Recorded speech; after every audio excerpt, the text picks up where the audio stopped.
Hi, welcome back to Full Course Online. Today I'll show you how to use Task View in Windows 11 to manage open windows and virtual desktops quickly and practically. Let's do it. You can open Task View two ways.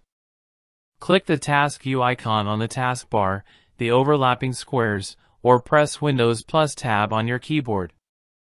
I'll use the shortcut so you see both. If you don't see the Task View icon, go to Settings,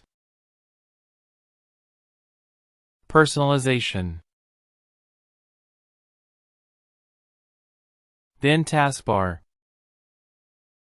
Taskbar Items, and turn on Task View. Task View has two main areas. The Open Tasks panel on top, thumbnails for every open app or window, and the Desktops area along the bottom, where you create and switch virtual desktops. Thumbnails match the size and shape of each window. For example, a full-screen browser shows as a wide rectangle. If you have lots of windows, the Open Tasks panel becomes scrollable. Just scroll to find what you need. To restore a window, just click its thumbnail. The app opens at full size on your desktop and appears in front of everything else. You can close windows directly from Task View.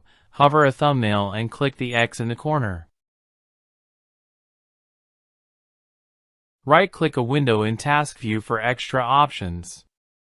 Select Snap Left or Snap Right to position the window on one side of the screen. Use these when arranging two apps side by side. If you want a separate video on advanced Task View tricks or how to fix Task View when it's broken, tell me in the comments and I'll make it next. Like and subscribe for more Windows shortcuts and practical guides. See you in the next one.